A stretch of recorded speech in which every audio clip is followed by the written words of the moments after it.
A very warm welcome to all our viewers, participants, panelists to the third panel on Geneva Forum 2020.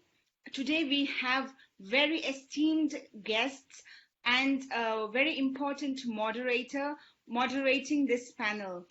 Before I speak and give a brief introduction about the panelists, or I must say the moderator, please permit me to give housekeeping rules. First of all, to all our participants, please go mute so that we have a disturbance-free discussion.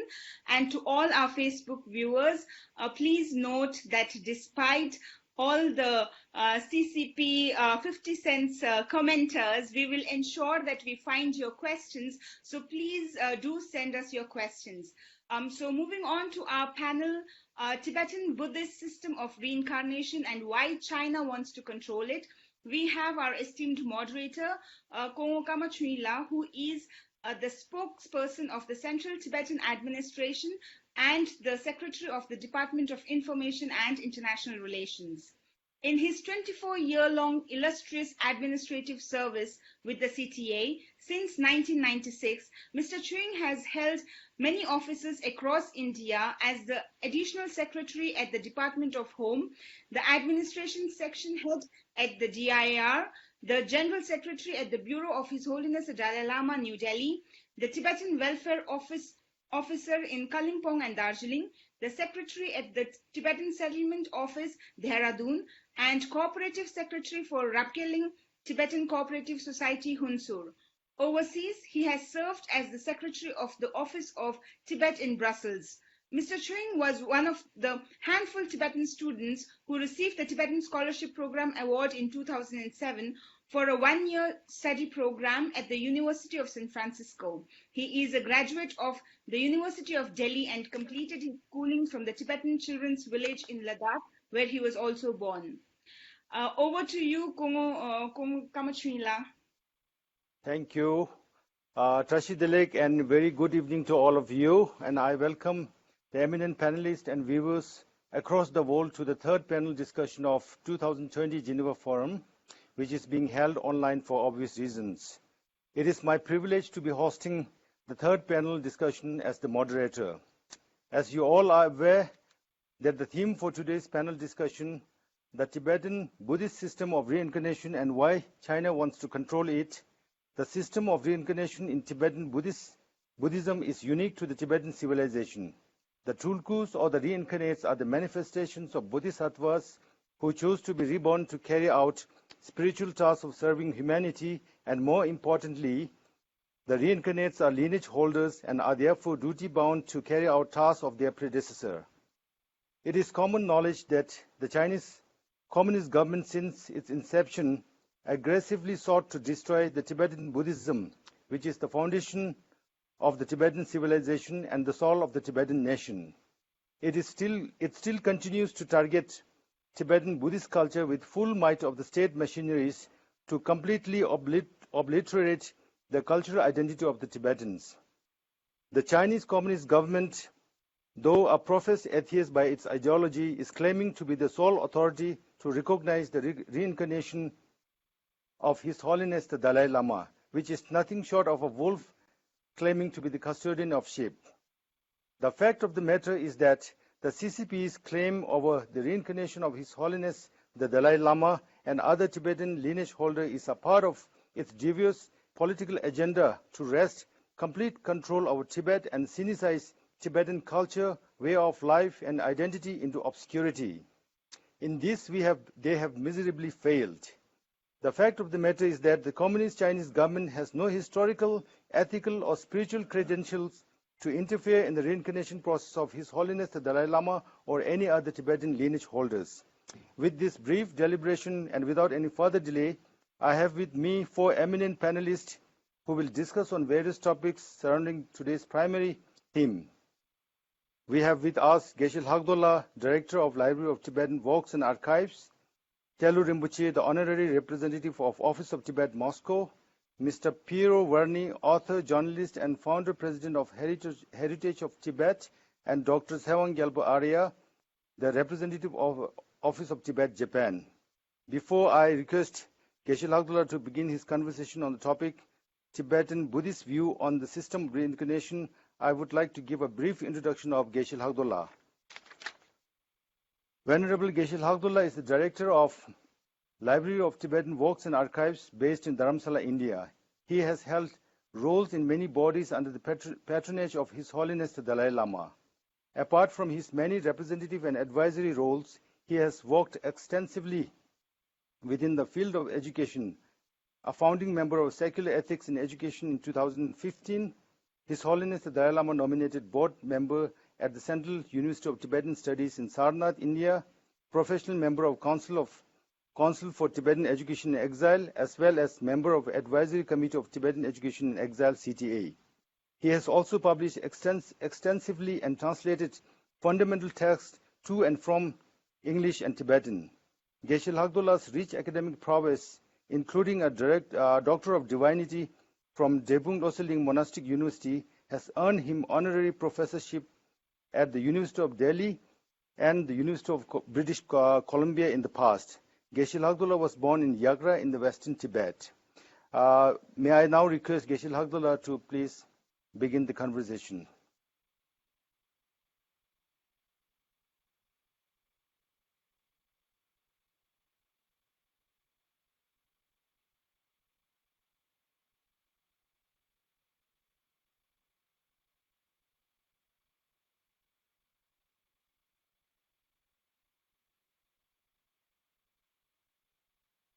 On the topic, in the third panel, we have the topic Tibetan Buddhist system of reincarnation and Vaichana wants. So I'll try to say some of the important points in the next 15 minutes.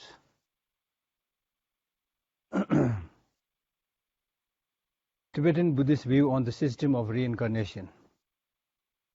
The basis of Tibetan Buddhist system of recognizing reincarnation is found in the words of the Buddha and the commentaries. For example, the 8,000 Verses Sutra mentions form body and truth body. Nagarjuna's Ratnavali and so forth also mentions these various bodies of the Buddha and higher beings. Out of the three bodies, the main source of selecting reincarnation of lamas is from the emanation body. Although these are mentioned in the sutras and shastras, the actual recognition of somebody as the tulku or emanation of somebody in the actual historical context is perhaps a new thing started by the Tibetans.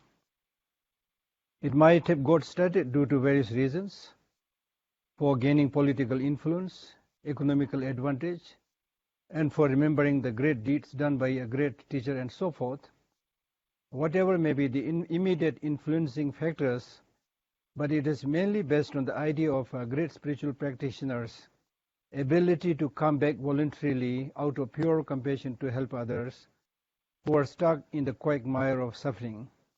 So this is unlike ordinary rebirth, because in the ordinary rebirth everyone comes back to the cycle of existence, not out of choice but propelled by the force of contaminated actions and afflictive emotions.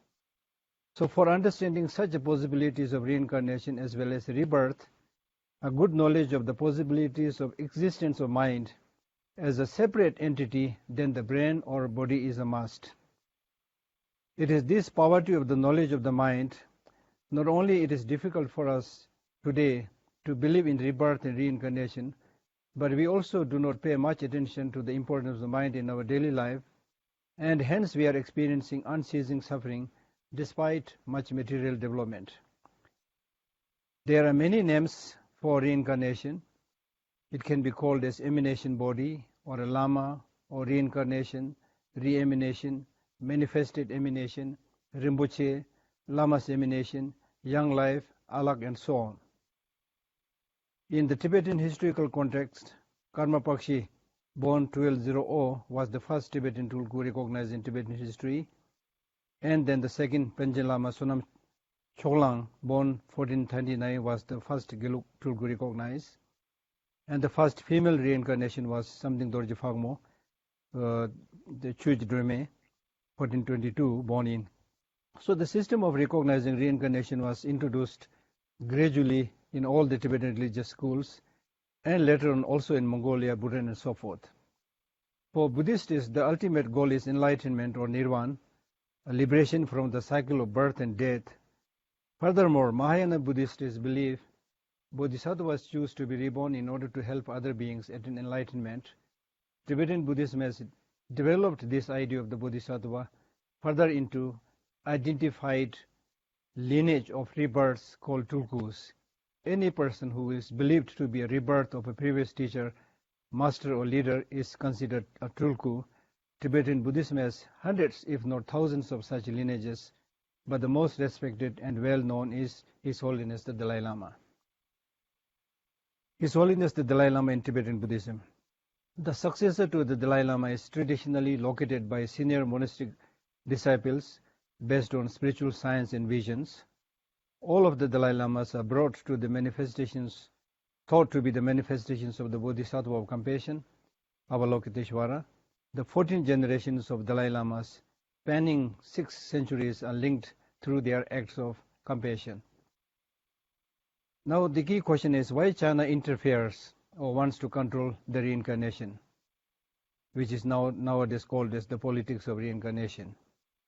The Chinese government has explicitly conveyed in no less intimidating terms that China will select the 15th Dalai Lama within their own country.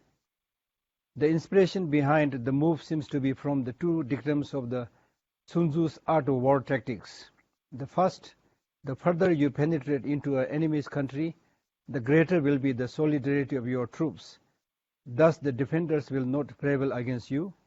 The second, reduce the hostile ships by inflicting damage on them, make trouble for them, and keep them constantly engaged, hold spacious allurements, and make them rush to any given point.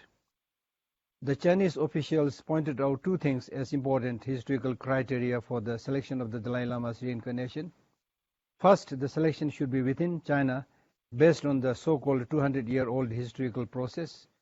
Second, they are saying it should have the approval of the Chinese central government. They further said that the incumbent 14th Dalai Lama is Dalai Lama today because of the Chinese central government's recognition. They are so interested in this because the issue of the Dalai Lama's reincarnation is inextricably tied to the Tibetan aspiration for independence. The Chinese government will use the issue of the Dalai Lama's succession to split Tibetan Buddhism, with 1 new Dalai Lama named by exiles and 1 by the government after his death. Why the Chinese Communist Party is pretending that they know more about the reincarnation system than the Dalai Lama? Why are they so obsessed with this reincarnation when they are actually trying to destroy Buddhism and everything that represents it? The Chinese have noted the vast extent of the spiritual power of His Holiness Dalai Lama.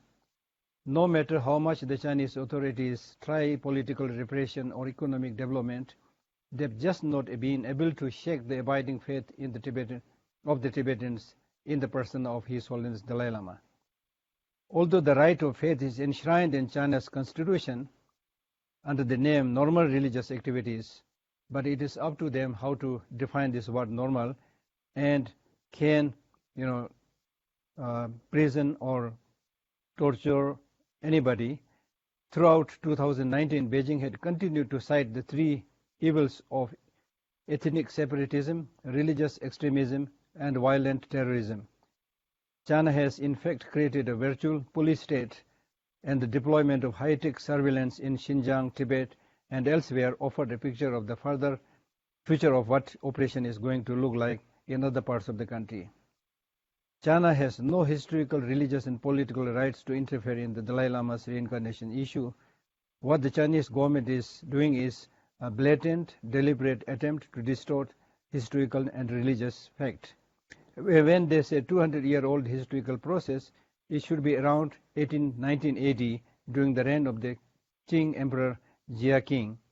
However, the history and institution of the Dalai Lamas dates back to more than 500 years, and the reincarnation process in general goes back to 800 years. So it existed much before the emergence of the Qing dynasty. Therefore, the purported indirect assertion that the Qing's emperor's decree governed the reincarnation of the Dalai Lama is unfounded and baseless. If you look or get a glimpse of the history of the Dalai Lama's reincarnation, it will become very clear. All the reincarnation selections had been done as per Tibetan religious tradition. The so-called claim they have actually started during the Manchu Emperor, but Manchu Emperor was at that time their ruler and not the Chinese government of today, which is ruling the Manchu Emperor. One of the points they are advocating about the reincarnation is the use of Golden Urn method to select reincarnation of the Dalai Lamas and Panchen Lamas. But except for the selection of the 11th Dalai Lama, this method was never used. For the 10th and the 12th Dalai Lamas, it was used just to keep the Manchus in good humor, as the selection was already confirmed as per Tibetan religious tradition. And even what the Manchus told was just a suggestion to use the Golden Urn, and based on the priest-patron relationship, and there was no kind of ruler and ruled relationship. So the Tibetan age-old religious intention was followed to select the Dalai Lamas. The 13th and 14th Dalai Lamas reincarnations were also selected as per Tibetan religious traditions. His Holiness the Dalai Lama has on numerous occasions explained his stance clear on the reincarnation. Here is what he has said in September 2011. When I am about 90, I will consult the High Lamas of the Tibetan Buddhist traditions, the Tibetan public and other concerned people who follow Tibetan Buddhism, and re-evaluate whether the institution of the Dalai Lama should continue or not. On the basis, we will take decision, and so forth. I don't want to read all of that. Now, what I'm more interested is to say that it is particularly inappropriate for Chinese communists to talk about reincarnation, because they explicitly reject even the idea of past and future lives. That is their stance, let alone the concept of reincarnation, reincarnate tulkus, to meddle in the system of reincarnation, and especially the reincarnation of the Dalai Lamas and Panchen Lamas.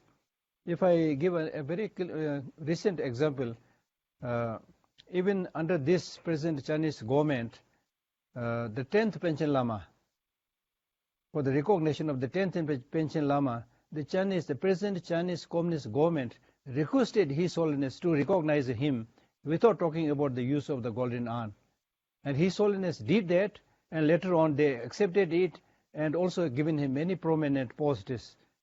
So if the recognition of reincarnation has to be done according to the Golden Urn, what about this one? So this is just a bullying tactic which Chinese always use. So such brazen meddling contradicts their own political ideology and reveals their double standards. While the international community respects His Holiness Dalai Lama as a great spiritual master and accorded Nobel Peace Prize for his contribution in promoting peace and non-violence, the Chinese leadership has condemned him as a devil, a terrorist, a separatist, and a wolf in the sheep's skin. So why the hell they are interested in recognizing the reincarnation of such a person? Then why are they so desperate to have the devil, the terrorist, separatist, and the wolf to be reborn? The concept of reincarnation is based on the belief of the existence of past and future lives, as I said earlier. Chinese communist leaders should first learn and accept the existence of past and future lives before meddling in the reincarnation of Tibetan Lamas. Therefore, the leaders of the free world and the advocates of freedom, justice, and democracy around the globe should uphold the word of His Holiness the Dalai Lama as final in his reincarnation issue. Because of Chinese own misdoing, China faces a crisis of credibility in Tibet even after a half-century of so-called democratic reforms. Since 2009, over 150 Tibetans have self-immolated in protest against the Chinese rule and so forth. So the deplorable state of human rights and religious right in Tibet is clearly highlighted by many countries and organizations like USA, the European countries, the Human Rights Watch, International Federation for Human Rights, Society for Threatened People, Amnesty International, Jubilee Campaign, Ignatius D. Monde, Helsinki Foundation, and so forth. What is particularly important for us to pay attention to some of the bullying tactics and the shameless operation that the Chinese government is taking is, for example, the so-called Sinicization of Buddhism. When Xi Jinping talks about Sinicization of Buddhism, the Chinese Communist Party has repeatedly been trying to bring Tibetan Buddhism under control. It has historically been one of the main sources of resistance to the party, and the resistance has come from monks and religious leaders. And therefore, those of us Tibetans, we never forget what you said a long time back, that cut the head of the snake, meaning His Holiness the Dalai Lama and Tibetan Buddhism. So this is a particular Chinese sensitivity that any religious organization, thereby any organization, when it's becoming strong, they feel threatened because they don't have the support of justice on their side.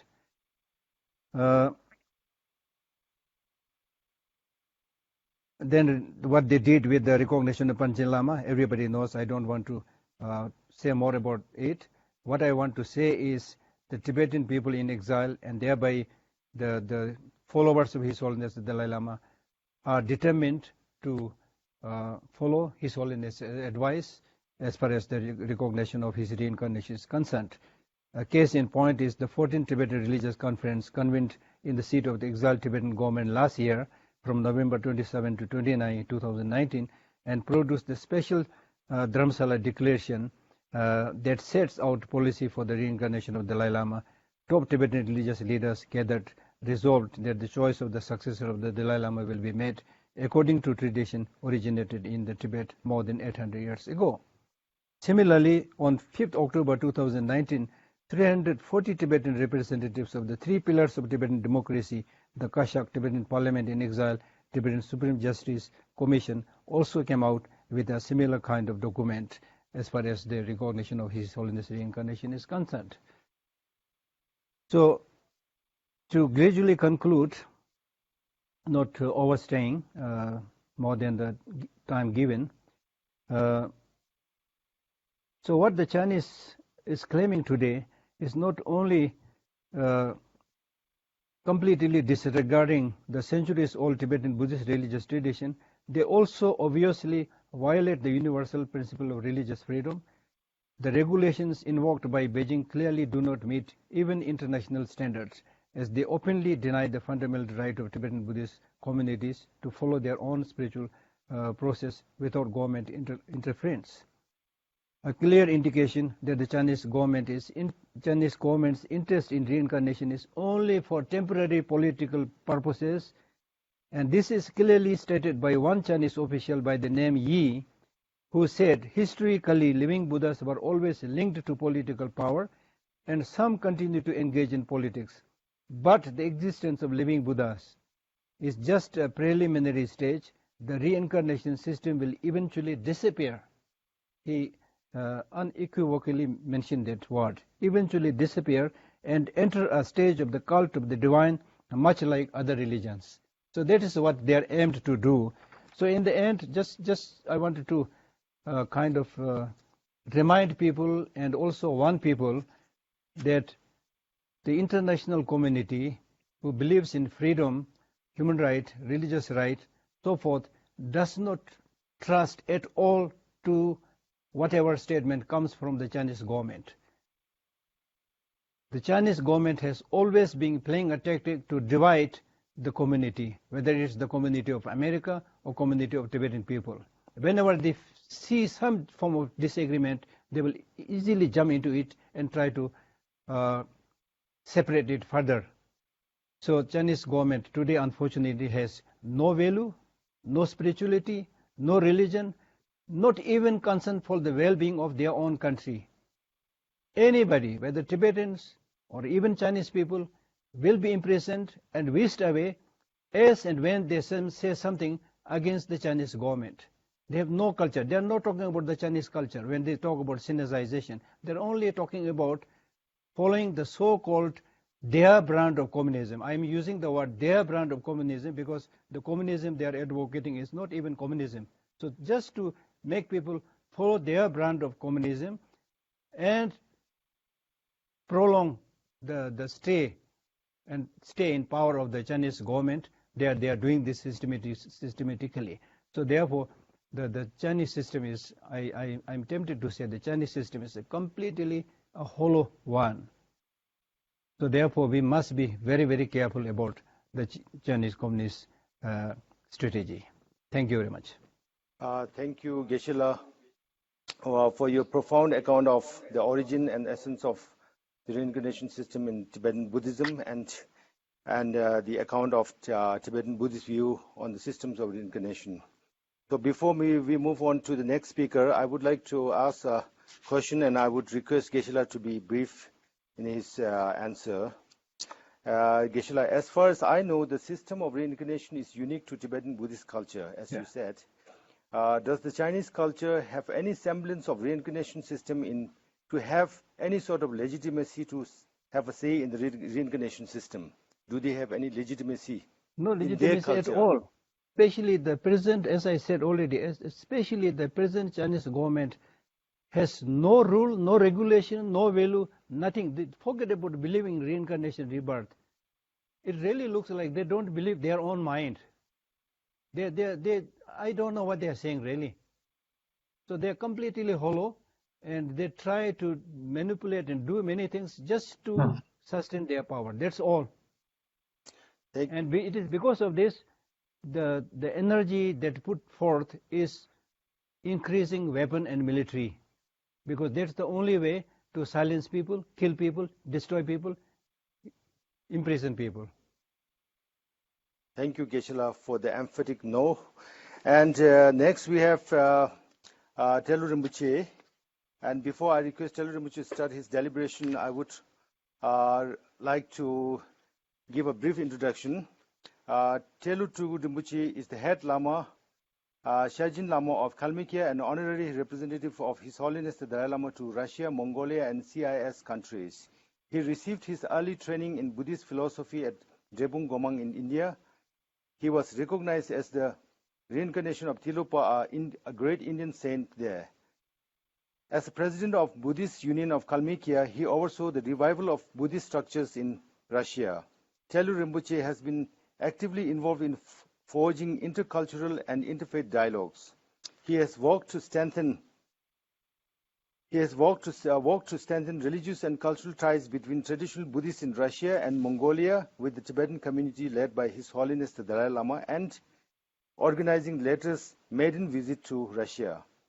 Telu Rinpoche has been engaging people in Buddhist philosophy through his talks and publications across Kalmykia, Moscow, Mongolia, India, United States, and has been serving as the honorary representative of His Holiness the Dalai Lama to Russia, Mongolia, and CIS countries since 2015.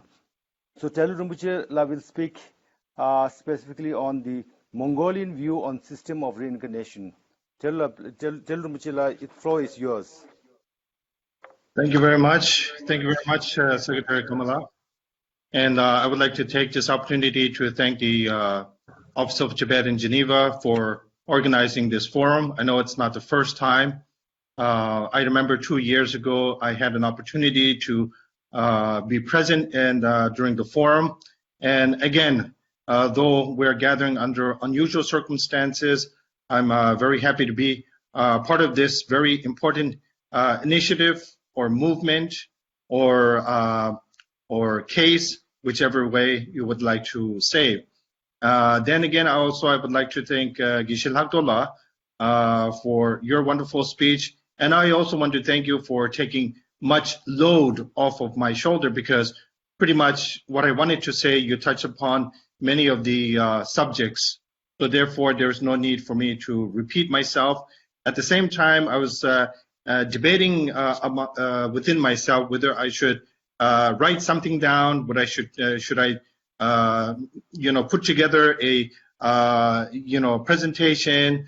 So for a long time, I kind of debated. And in the end, I decided not to prepare anything in advance and to speak from my heart.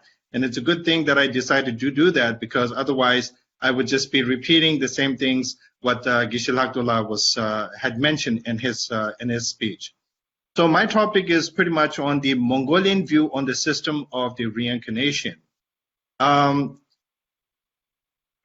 really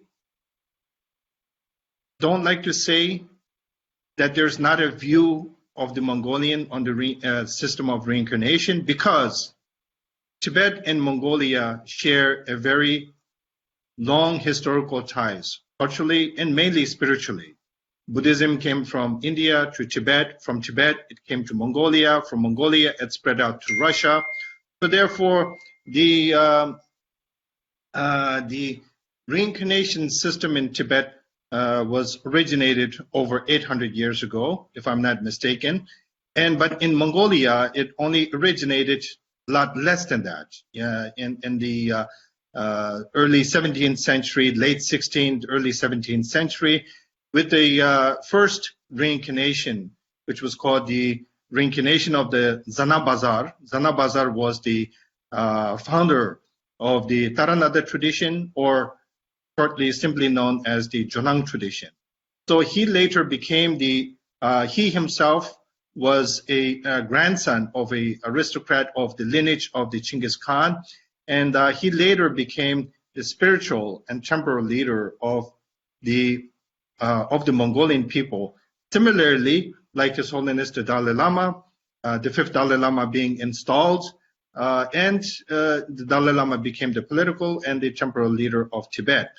So in a way, the system of reincarnation, the tradition, the lineage, pretty much all derives from Tibet.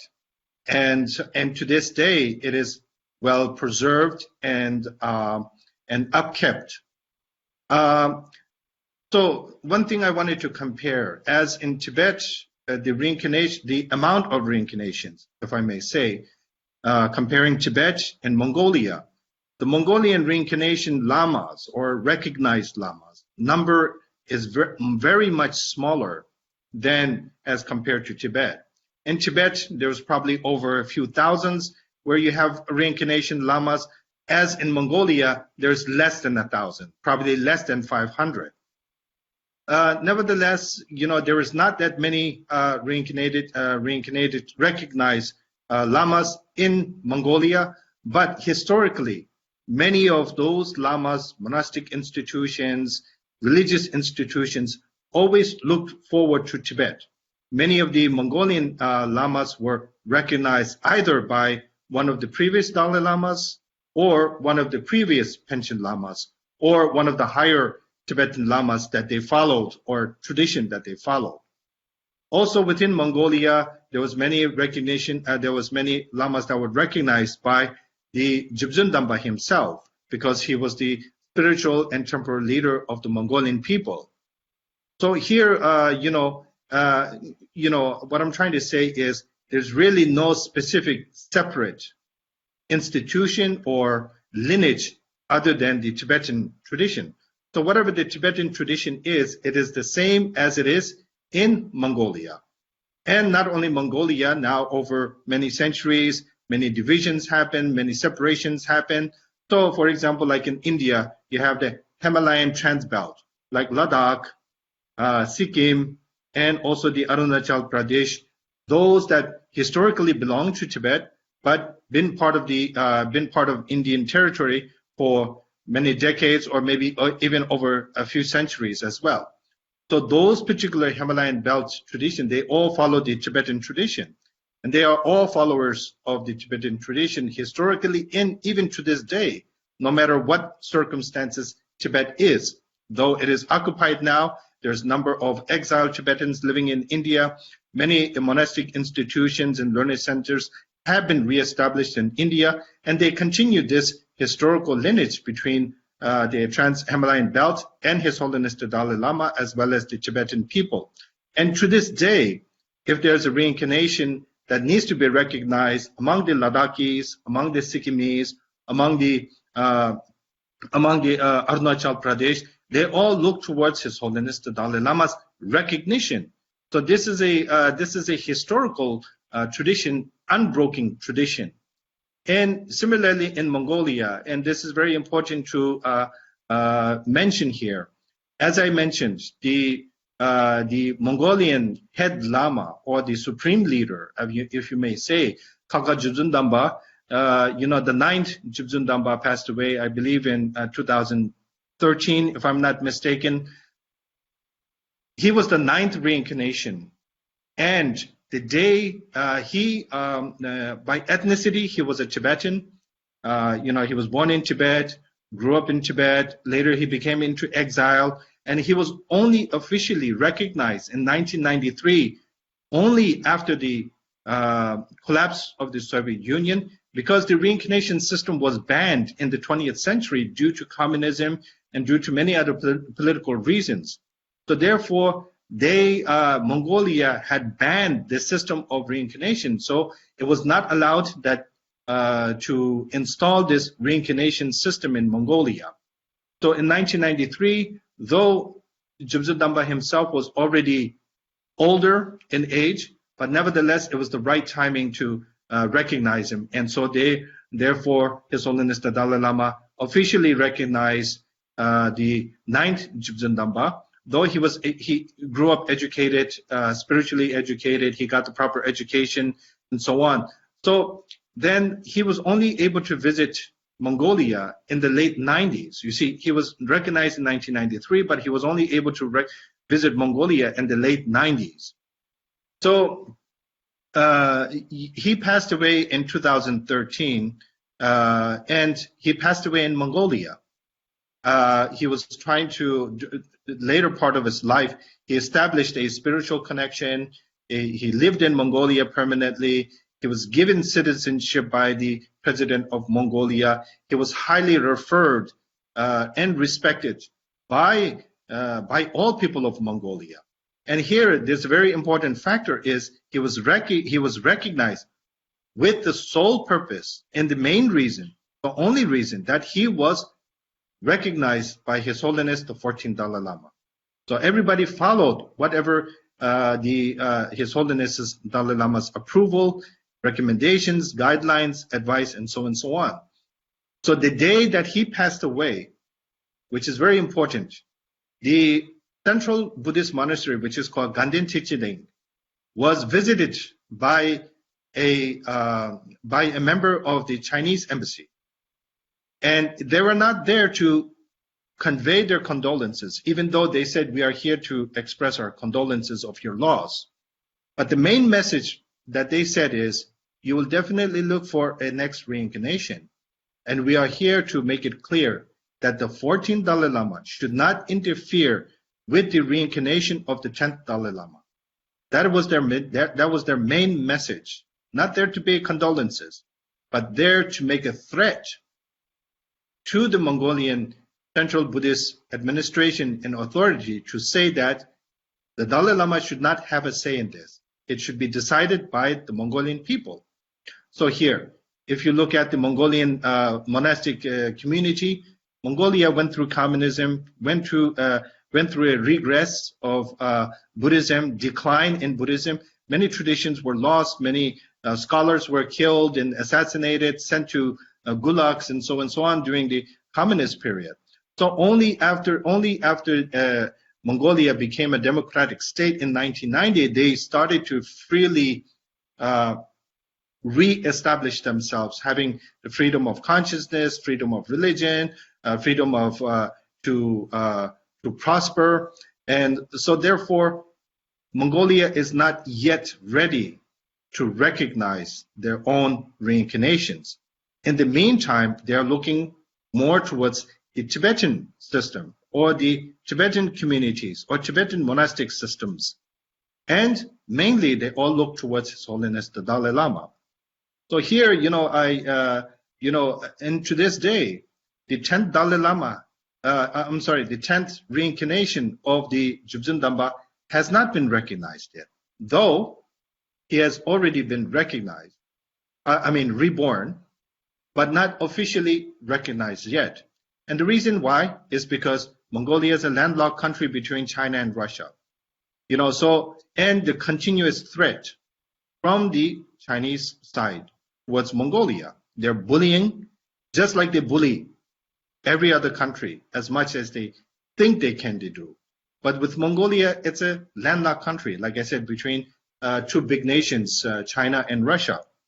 And to this day, they're not able to do it because if any general or any Lama recognized, then the public would not follow or would not have authority. So right now, they are depending on His Holiness the Dalai Lama.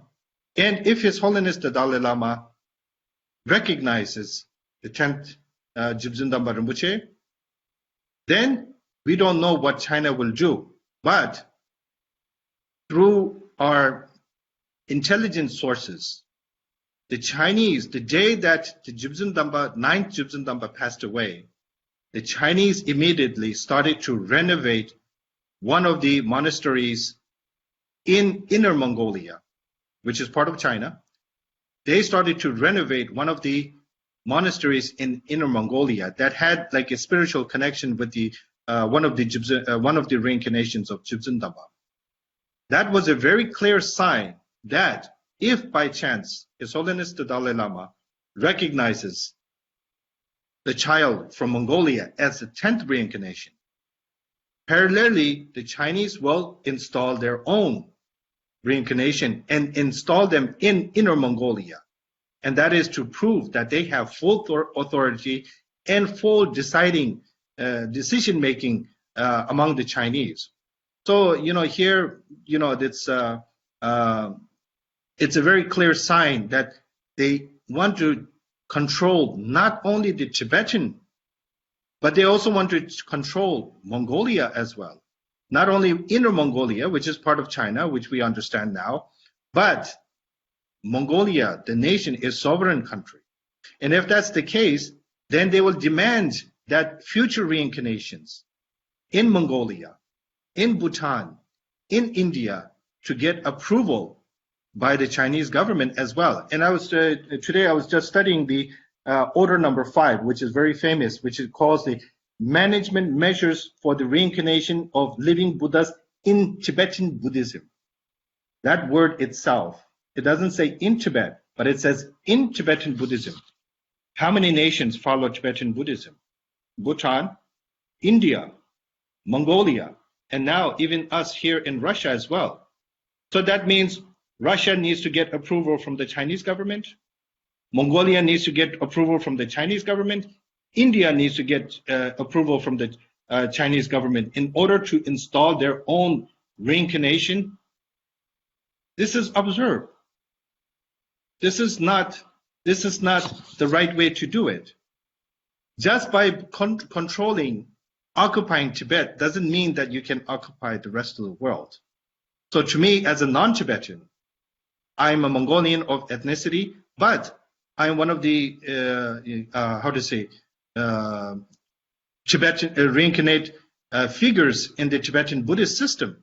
So does that mean I need to get approval from the Chinese government? No, I will not do that. Even my followers will not do that. Even the monastery that I'm in charge would not do that. We have nothing to do with China, spiritually and culturally as well. Our ties is with Tibet, with the Tibetan people, and there's no denial of that. So whatever regarding the subject of the reincarnation, it is solely up to the Tibetan people and the followers of the Tibetan Buddhist tradition. In Bhutan, they have their own system, which has nothing to do with China. India, the Trans-Himalayan Belt, Ladakh, Sikkim, Arunachal Pradesh, and Mongolia, as well as Russia, we will all follow under the leadership of His Holiness the Dalai Lama. And we will always follow his guidance and advice and do whatever is appropriate traditionally, not something made up, not something made up by some Chinese Communist Party. So therefore, I would like to end here because I'm running out of time, just by saying that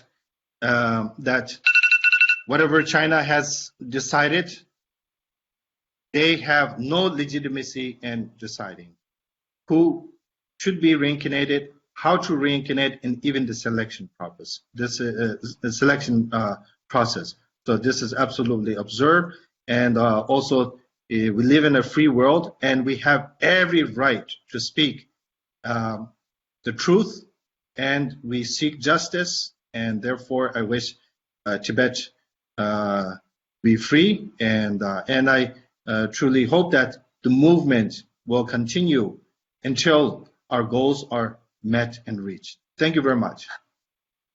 Thank you very much, Rinpoche, for your detailed account of the origin of reincarnation system in Mongolia and of the inseparable relationship of the system between Tibetan and Mongolian tradition. And before we move on to the next speaker, I would like to ask a question to Rinpoche. And as I said earlier, I would request Rinpoche to be brief in your answer. The Chinese government tries to justify their interference in recognition of reincarnates, and particularly the Dalai Lamas, on basis of selection through golden urn custom, which is devoid of any credibility. How do the Buddhists in Mongolian world view this claim of the Chinese government? And how do people generally propose to counter Chinese interference that has a direct bearing on the Mongolians in the same way as the Tibetans? Can you just be brief, because you have spoken in your deliberation? Yes. So here's one thing that many people don't know. The current Chinese Communist Party is trying to invite the Chinese recognized Panchen Lama into Mongolia. The Mongolian government is not accepting that. But then again, there are some anti-movement below that are paid by the Chinese government to be in favor of inviting the Chinese appointed Panchen Lama. This is a very clear sign. Why is the government rejecting it? Why is the major institutions rejecting it? Because they see no legitimacy in this process. Therefore, they don't want to accept something that is not legitimate, something that is not authentic. So therefore, it's their view is how it is in our scriptures, how the tradition is, how it has been for many centuries. Nothing is going to be modified, should not be modified, and if it needs to be modified, then the whole teachings of Buddha has to be modified.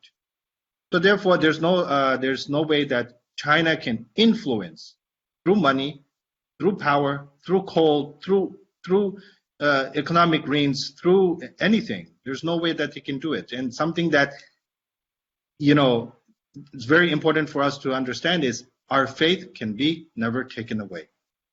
Thank you. With us, Dr. Tsewang Gyalpo Arya. Dr. Arya is going to speak on the topic, the political aspect of the system of reincarnation and why China wants to control it. Before I leave the floor to Dr. Arya, I would like to give a brief introduction of Dr. Tsewang Gyalpo Arya. Dr. Arya is the representative at the liaison office of His Holiness the Dalai Lama for Japan in East Asia. Prior to this, he served as the Secretary of Department of Information and International Relations and as the Director of Tibet Policy Institute, Dharamsala. Dr. Arya authored the English-Japanese Tibetan Conversation Handbook and translated several Japanese folk tales. He has authored and translated many Tibetan folk tales and contributed many articles related to Tibet issue in various journals and media outlets. Dr. Arya received his doctorate in Buddhist studies from the University of Delhi. He has 2 master's degrees, one in Japanese studies from the University of Delhi and the other in economics from Annamalai University. He also has a diploma in international trade and economics from Chiyoda College of Business, Tokyo. The floor is yours, Dr. Arya.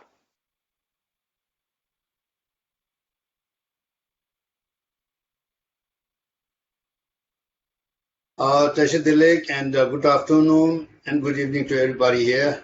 And thank you, Kamala, for introducing me, and my deep respect to the co-panelists for their presentations. And now, first of all, I would like to thank the organizer for inviting me to speak on this in these forums. And the topic that I have to speak is a very important, a political aspect of the system of reincarnation and why China wants to control it. So I have made my presentation in 10 points, so which would be in PowerPoints. So I will briefly speak about what reincarnation is about and how it came into emerging at Tibet, and now, and most importantly, why China wants to control these reincarnation issues, and what makes the China claim that they have a right to select the Dalai Lamas and the reincarnations. And I would also like to emphasize on to prove that baselessness of the Chinese claims and prove that it's a historical distortions. And another thing is that by interfering in the Tibetan reincarnation issues, I want to prove that CCP leadership is violating domestic and international law. And most importantly, like what exactly His Holiness has said about his reincarnation. And then I would like to make a conclusion with the appeals. So what is point number one? What is reincarnations? So Buddhism believes in the concept of life after death and rebirth, and we are all in this world samsara because of our past deeds. And what and where we shall be in our next life will be decided primarily by what we do in this life. So doing good and meritorious deed will help us achieve release from this cycle of rebirths, samsara, and attain nirvana or enlightenment. Whereas the common people gets reborn based on their deeds, reincarnated lamas are those who have already achieved nirvana or enlightenment, but they choose to reborn to guide and help the sentient beings to their true paths. Now, point number two. How it started in Tibet, reincarnations. Like Buddhism came to Tibet in the 7th centuries and formally got established in 8th century when the Indian Nalanda masters Shantarakshita and Guru Padma Sambhava introduced Buddhism in Tibetan royal court during the 38th Tibetan Emperor Trisong Deozen. Buddhism became the state religion and it greatly influenced the political aspect of Tibetan society. Once belligerent and ferocious Tibetan warriors and army were all became peaceful and pacified. Monasteries replaced the army barracks and monks and nuns replaced the warriors and the armies. Reincarnation system got formalized when the first reincarnation of Karmapa Tshun Khenpa, who died in 1193, his reincarnation Karma Pakshi was recognized in 1205. Thereafter, other major schools also started the recognition of their respective lamas. Point number three, Buddhism and Tibetan society. Now, ever since Buddhism came to Tibet, religion, faith, and moral ethics became the center of their life. The state was governed as per the religious law. The Tibetan calls it Chosi Nyingden. Religion and faith became the guiding force, the people's day-to-day life. The Mongols, Manchus, Chinese, and Nepalese also respected and revered the Tibetan Lamas. These Tibetan Lamas greatly helped maintain peace and harmony in the region. The Lamas and their role and influence in the people's daily life were so much that the Westerners who visited Tibet in early 19th century misunderstood the religion and named the Tibetan Buddhism as a Lamaism. So this is a misnomer.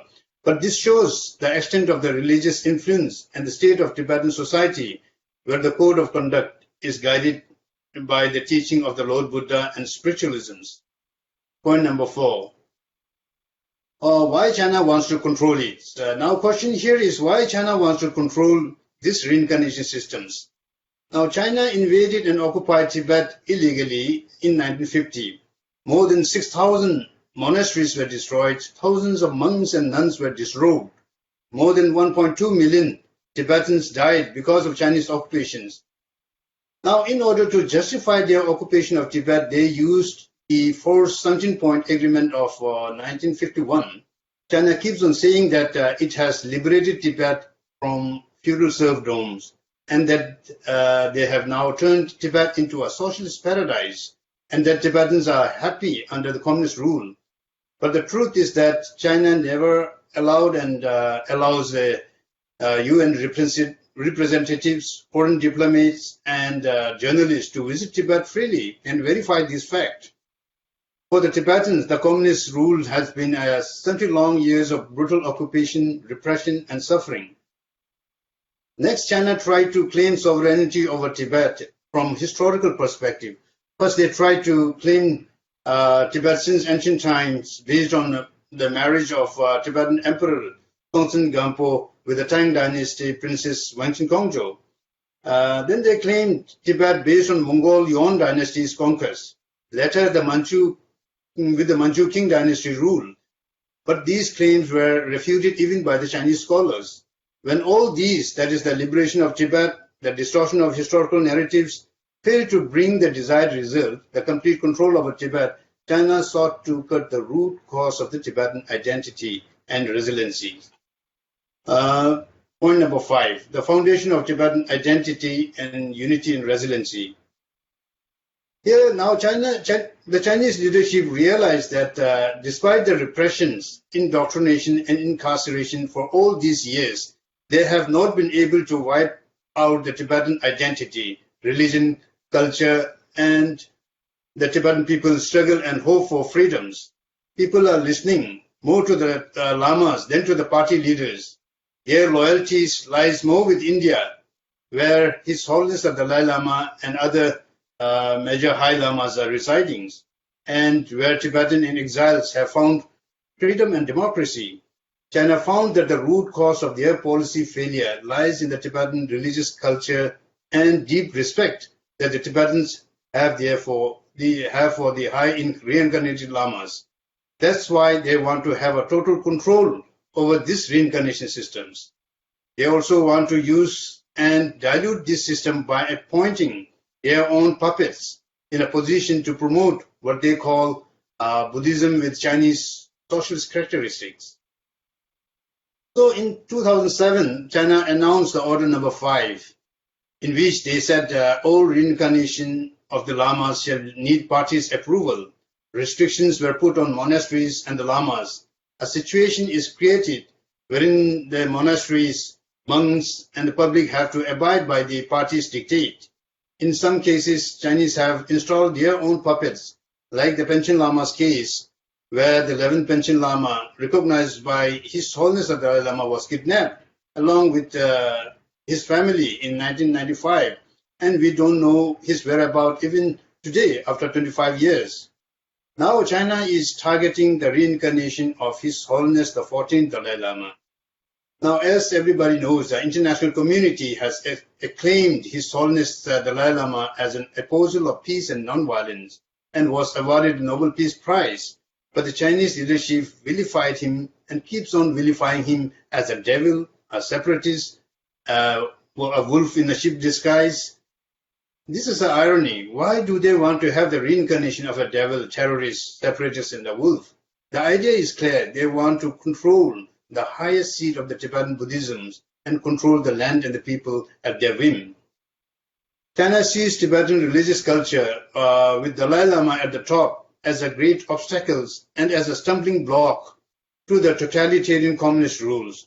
That is why they want to have a total control over this reincarnation system. Point number 6.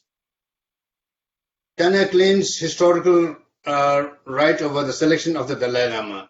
China sees His Holiness Dalai Lama as a strong unifying force, and they also see him as a symbol of democracy and freedom with a large international following.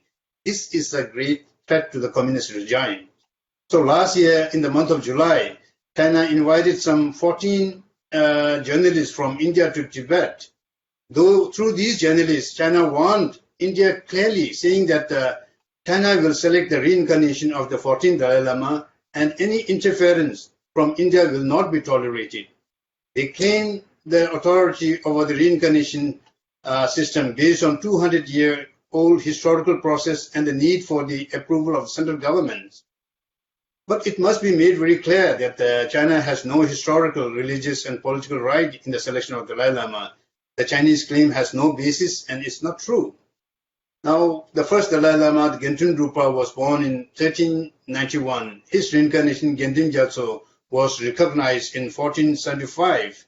And the fifth Lobsang Gyatso was born in 1617. He became the temporal and spiritual head of Tibet in 1642. Since then, his reincarnation ruled Tibet as the head of the state peacefully. His reincarnation, the sixth, came in 1682, the seventh in 1708, and the 8th in 1758, and the 9th in 1805. All these reincarnation selections had been done as per Tibetan religious tradition. There was no interference or involvement of the Chinese authorities. Point number 7. Now, what is China's claim? So, in 1792, during the reign of the 6th Manchu Emperor King Long, Tibet requested Manchu's help to fight the invading Gurkha force from Nepal. Later, the Manchu officials suggested 29-point agreement, 29-point regulations for the effective administration of Tibet. One of the points was to use the golden urn method to select the reincarnation of Dalai Lamas and Panchen Lamas. But except for the selection of the 11th Dalai Lama, this method was never used. The 13th and the 14th Dalai Lama's reincarnation were also selected as per Tibetan religious tradition. No approval or recognition of any kind from any central government was sought. Therefore, the Chinese Communist leadership's claim over the reincarnation based on 200 years historical process, golden urn, and central government's approval is not true and baseless. To make the historical record straight, the first and formal reincarnation was of Karmapa Lama in 1205. The first Dalai Lama was born in 1391. Qing dynasty came into existence only in 1636 and took over China proper in 1644. Therefore, the Tibetan reincarnation system far precedes Qing dynasty by more than 400 years and the Dalai Lama's reincarnation by 250 years. Therefore, the China's historical claim on the selection of the Dalai Lama is a fiction. It is an aggressive, ridiculous, and ignominious attempt on the part of the Chinese leadership to distort the ancient religious tradition of Tibet to serve its current political agenda. Point number 8. CCP leadership is violating domestic and international law. By interfering in the reincarnation of the Tibetan Lamas, especially the Dalai Lama, the CCP leadership is violating domestic and international law. Firstly, the Chinese Communist Party is violating China's Constitution Article 36, where it is stated clearly that people will have the freedom to practice and not to practice religion, and their faith and belief will be respected. Now, secondly, China has used and still uses the forced 17-point agreement of 1951 to justify its claim on Tibet. But by interfering in Tibetan religious matter, it is violating the agreement's clause 4th and 7th, where China has agreed not to interfere in the authority of the Dalai Lama and that the Tibetans shall have a complete religious freedoms. Thirdly, China is violating Article 18 of the Universal Declaration of Human Rights, where religious freedom and belief have been protected under the international law. Fourthly, by distorting historical narratives to lay claim over the reincarnation system of Tibetan Buddhism, China is distorting history and heritage of a nation. This is illegal and destructive under international and UNESCO norms. Therefore, the Chinese leadership can be sued and proven guilty for violating Chinese constitution in China itself. The CCP can be sued in the International Court of Law for violating the 17-point agreement, the UN human rights, and UNESCO norms. Now, point number 9. So, His Holiness the Dalai Lama on reincarnation. So now, let us see what His Holiness has said about reincarnation. Geshe Lhatollah has also said about these things, and he read some extracts. But let me read it once again for the impact and clarity, because this is very important, and because there is a many viewer who is seeing this here, so they will also, it is very important for them to see what exactly His Holiness has said. So let me read. So, quote, reincarnation is a phenomena which should take place either through the voluntary choice of the concerned person or at least on the strength of his or her karma, merit and prayer. Therefore, the person who reincarnates has sole legitimate authority over where and how he or she takes rebirth and how that reincarnation is to be recognized. It is a reality that no one else can force the person concerned or manipulate him or her. It is particularly inappropriate for Chinese communists who explicitly rejects even the idea of the past and future life let alone the concept of reincarnate Tulku, to meddle in the system of reincarnation and especially the reincarnation of the Dalai Lama and Panchen Lama. Such brazen meddling contradicts their own political ideology and reveals their double standards. I shall leave clear written instruction about this. Bear in mind that apart from the reincarnation recognized through such legitimate methods, no recognition or acceptance should be given to a candidate chosen for political ends by anyone, including those in the People's Republic of China. This is what exactly His Holiness has said about his reincarnation. Now, point number 10. Let me conclude here. So the world leaders should take this word of His Holiness as a final in his reincarnation issue and collectively urge the Chinese leadership to refrain from any act of sacrilege against the highest order of the Tibetan Buddhism.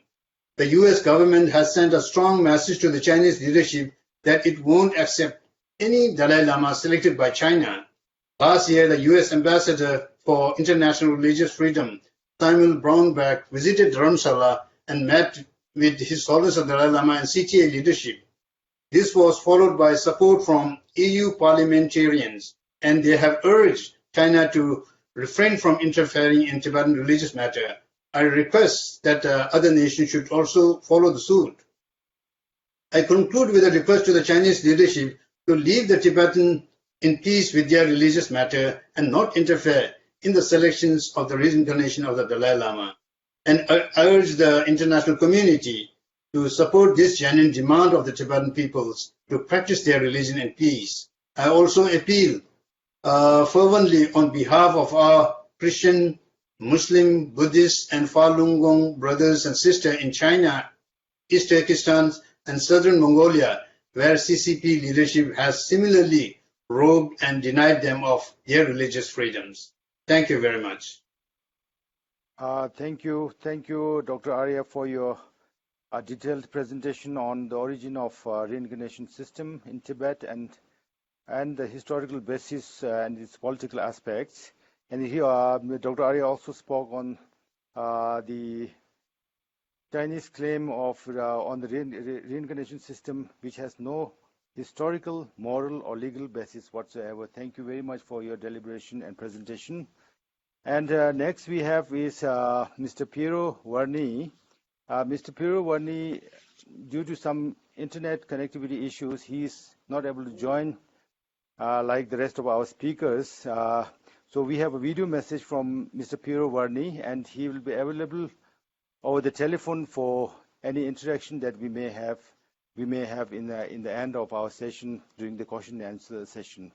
So before I request our office in Geneva to start the video message, I would like to give a brief introduction of Mr. Piero Varni. Mr. Piero Varni is a journalist, writer, and a video maker who lives between Brittany, France, and Italy. For more than 30 years, he has been working on Tibetan civilization and Indo-Himalayan cultures. Among his books is an authorized biography of His Holiness the Dalai Lama and a study on Tibetan Tulku traditions, the Tulkus, the mystic incarnation of Tibet. Among his documentaries, Tibet, My Country with Karma Chuki Booksell, and he is currently working on third updated edition of the biography of His Holiness the Dalai Lama, and he is finishing editing a video about the tradition of Tibetan Tulkus. He is also one of the founding members of the Association Italia Tibet, of which he was president for the first 14 years. He is currently the president of the association, the Heritage of Tibet. I would request our office in Geneva to start the video message. Thank you, moderator. In recent years, the Chinese authorities have repeatedly accused the Dalai Lama of blasphemy for having suggested, among other possibilities, that the lineage he now holds might come to an end after his current incarnation. This accusation is consistent with the Chinese government policy on the reincarnate lamas or tulkus of Tibetan tradition who, To warrant this title must be recognized and approved by the Chinese Communist Party and government authorities. This alone should be enough to explain just how essential for future of Tibet and its entire civilization are the figures known as tulkus, literally emanation bodies, the precious guides to whom the Tibetan people have, for nearly a millennium, turned for orientation and help in setting their course across the stormy ocean of existence. Consequently, these reincarnated spiritual masters, among whom the Dalai Lama is the most important and the best loved, represent a fundamental aspect of Tibetan tradition, one which we must understand if we are to decode this fascinating and complex world which is the civilization of the roof of the world.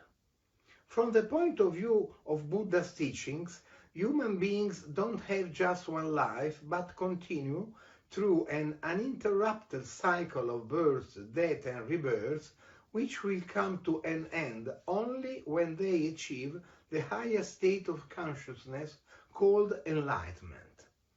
This is one of the foundations of Buddhist thought.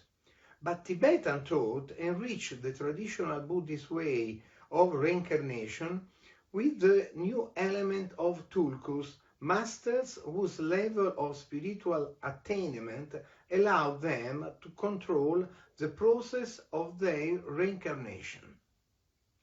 Tulkus are those who voluntarily choose to return to the human world for one existence after another, in order to continue their spiritual work and to help and comfort all humanity. So, they are beings who spontaneously renounce total liberation, although they are capable of reaching it, preferring to remain in the difficult human realm to share their powerful wisdom. Tibetans have such a great respect for this person that it is difficult to express in words. Recognized since childhood as reincarnation of earlier gurus, tulkus are very carefully educated, usually as monks, by tutors and highly qualified teachers. Once they have finished their study and reached adulthood, they resume their function as spiritual guides, a role which is the real reason for their existence in this material world. In Tibetan tradition, there are thousands of these emanation bodies. Some are extremely important and are venerated all over the country. Others are known only in the area they live in, but Tibetan people certainly regard all of them as manifestation of the highest level of spirituality and religion. Historically, the Tulku tradition began in Tibet in the 12th century with the Lama Duzun Khenpa. Once, during an interview, the Dalai Lama told me, "It was the first Karmapa Duzun Khenpa around 800 years ago who predicted his own rebirth, saying where and when he would come, with the name of the parents and the place all clearly specified, very convincing. So it was then that reincarnation with the name of Tulku started. Then later, many other lamas, including the Dalai Lamas, came that way." Obviously, the recognition of the Tulku is not an exact science, and furthermore, the indication left by the previous incarnation are often vague or non-existent. Traditionally, in Tibet before the Chinese invasion, search parties were sent out to look for rebirths of the more important Rinpoches, another name to define tulkus, in areas where births accompanied by extraordinary or unusual events had been noted. But how could they be reasonably sure that a certain child really was a tulku of his predecessor? In the great majority of cases, records was had to objects which had belonged to the parted precious guru, and they were shown to the candidate to see whether he recognized them in some way. These objects might be shown alone or else with others, which were similar but had not belonged to the tulku whose reincarnation they were looking for. If the child identified all the objects correctly, or at least a good number of them, then he was thought to have passed the test and was considered the authentic reincarnation. In most cases, tulkus are recognized by the age of 3 or 4 and are immediately entrusted to the care of spiritual masters and tutors. It is often asked why reincarnated lamas need to study at all if they already know everything thanks to what they learned in the previous lives. To his understandable objection, the Tibetan answer that since they reincarnate in a human body, tulkus are subject to the natural limits inherent in the human condition, and indeed they do succumb to sickness, aging, and death. But at a more subtle level, something of the wisdom they have accumulated remains, so that their memory seems to be most vivid precisely in their first years of life. As I understand it, it is something like our experience of a dream. When we first wake up, we remember every detail, but in the course of the day, our memory of the dream gradually fades until it disappears, or at least this is how it seems to us. Also, it may not really be the case. In fact, as soon as an event triggers some unknown mnemonic mechanism, the contents of our dream come back to mind, wholly or in part, and often in great detail. Some years ago, in response to a question of mine about this subject, the Dalai Lama said, "When I was a small child, I clearly showed that I had precise memories of my former lives.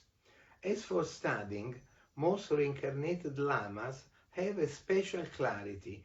They learn very rapidly. In my own case, I found a certain subject very easy. As a child, I was very lazy.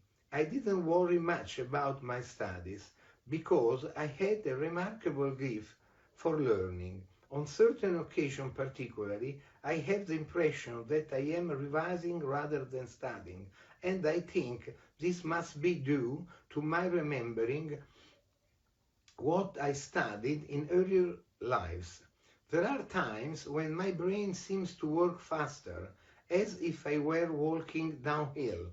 Sometimes when I am teaching or else discussing philosophical subjects with highly qualified lamas, I realize that my words have great feeling, a warmth that goes straight to the heart of those who are listening, and I think that this aspect too must be attributable to reincarnation. In traditional Tibet, still today, in the Himalayan countries whose culture and tradition are of Tibetan origin, tulkus were generally placed at the apex of monastic institution, and it could be said that, in some sense, they constituted the spiritual aristocracy of the country. However, it is an aristocracy that is not transmitted from parents to children through inheritance, but rather through the system of reincarnation, a system which impedes the formation of the caste based on wealth or blood ties. On the contrary, it is a system based on knowledge and wisdom. Although the system of consecutive reincarnation has ensured a notable vitality to these former authorities, it also posed, and still does, the problem of the accuracy of the recognition. According to the Tibetan master, the real criterion for deciding whether the right choice has been made is to examine the action of a reincarnate Lama. In every conversation I have had with them, they always stressed that the first of all, the tulkus exist for the happiness of the people. When these lamas pass away, the people want to find their successor. So, to understand whether the choice of a tulku was correct or not, the right way would seem to be analyze his behavior and actions to see whether they benefit sentient beings. In this conversation, I have tried to give a very rough outline of the general characteristic of the Tulku tradition and what it represents in the context of Tibetan civilization. But there is a question to answer. Nowadays, in the changed condition of the modern world and after more than 60 years of Chinese occupation of Tibet, can this tradition continue to exist as it has always existed? Outside the roof of the world, in the ethnically Tibetan area which extends from Ladakh to Arunachal Pradesh, running south of the Himalayas, what will happen to the Turko tradition? This tradition is certainly dear to the hearts of this population, as the scholars who were able to visit that Himalayan Tibet outside Tibet can easily testify. This Tibet outside Tibet, made up of small states once independent and now included within the Indian Union and Nepal, with the sole exception of Bhutan, which is still independent. And the same loyalty to the precious Tulku tradition is to be found across the network of communities of Tibetan refugees. So it is likely that in these areas the tradition of Tulkus will continue to exist, even with some changes due to the contact with the modern world. But what will happen in Tibet occupied by China? The situation here is much more serious and worrisome. State Religious Affairs Bureau Order Number 5 is an order passed during a conference of the State Administration for Religious Affairs on 13 July 2007. The regulation consists of 14 articles entirely designed to control the core belief system of Tibetan Buddhism.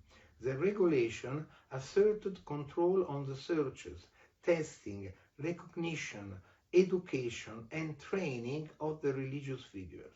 The Order Number 5 is based on the prior decree entitled Religion Work for Some Question, published in 1991, which established that all the reincarnation of the living Buddhas, as the Chinese call Tulkus, must get government approval, otherwise they are illegal or invalid. It is clear that the Chinese government claim to control such an important aspect of Tibet's spiritual tradition is an unacceptable violation of the most basic rights of the Tibetan people.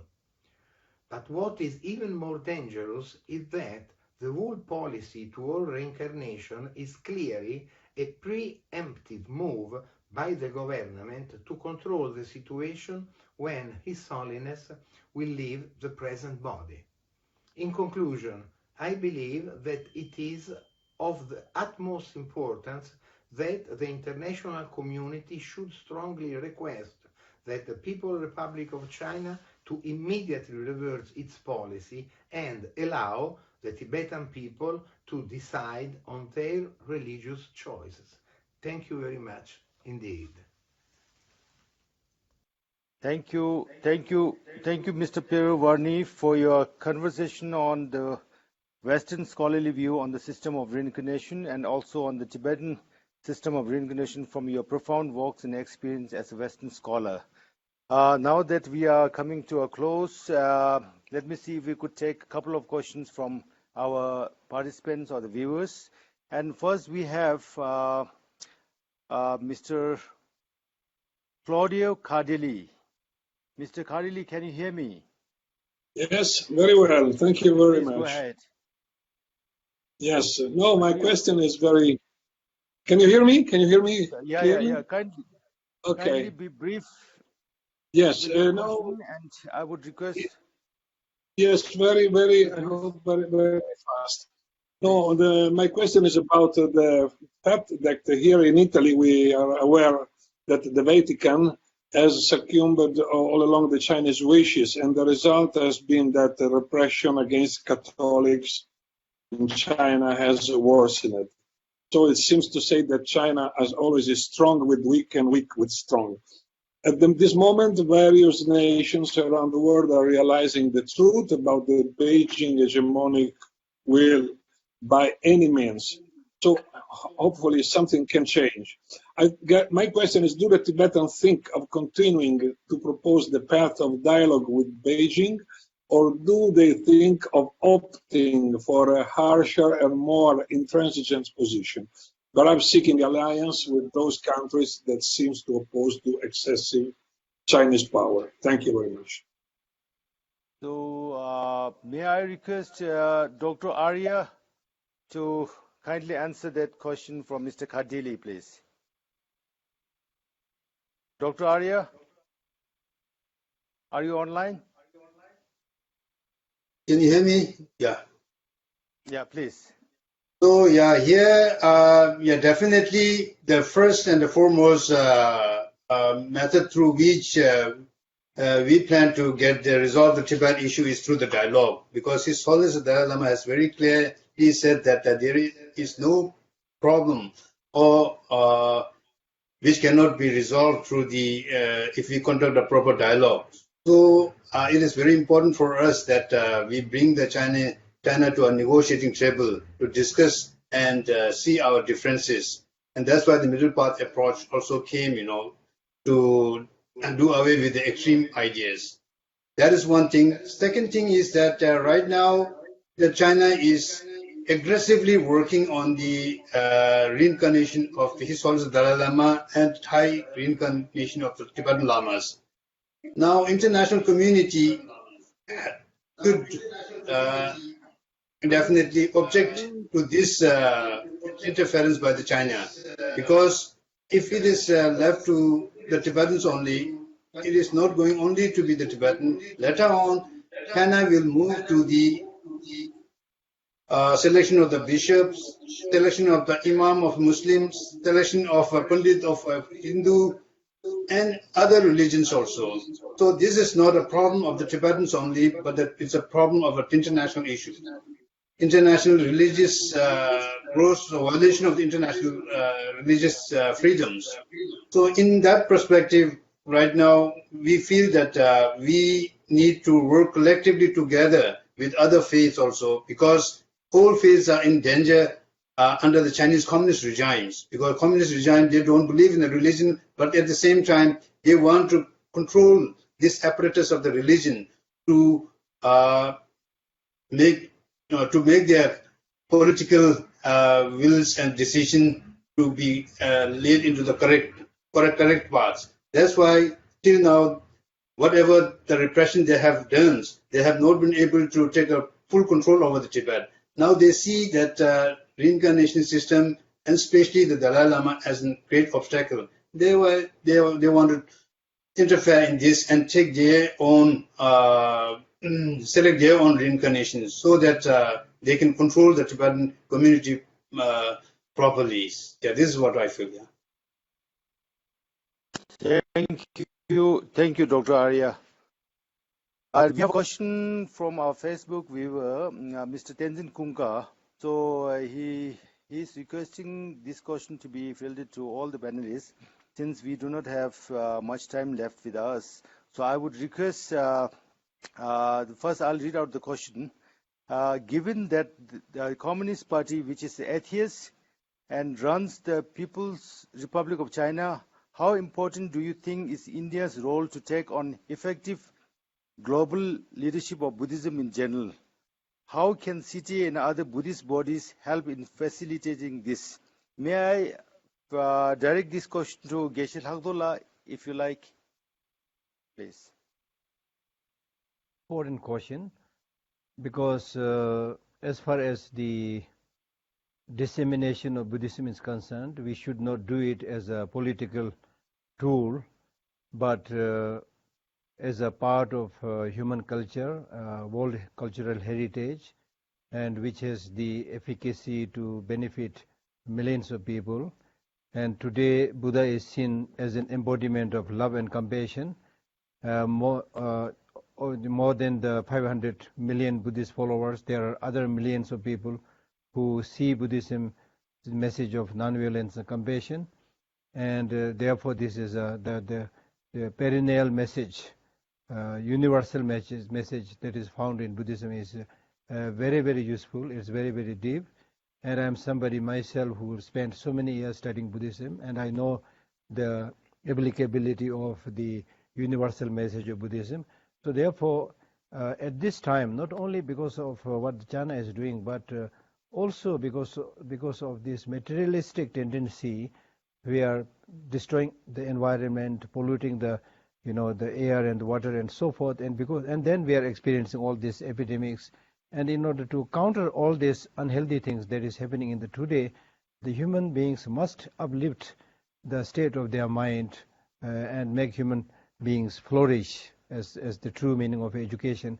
So therefore, we need to doubly, work hard to make this teaching available throughout the world.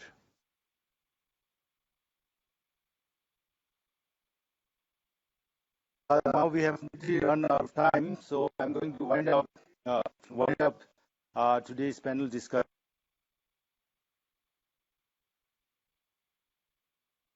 Dr. Arya Teluche, Mr. Piero Varnes, detailed account on today's topic, and I would also like to thank our participants and viewers from across the world who are here with us today for this panel discussion. And since we have run out of time, so I'm going to wind up, and I would also like to thank our Geneva Office of Tibet Geneva, for holding this panel discussion and for working very hard on this. And tomorrow at the same time, 7 p.m. India time, we have the final panel discussion, which is the title is Countering China's Persecution of Believers and the Way Forward. So let us meet tomorrow at the same time for the last and final panel discussion of the Geneva Forum 2020. And thank you all very much for your patience, for your time, and thank you all. Very good evening. Thank you. Thank you. Thank you. Thank you.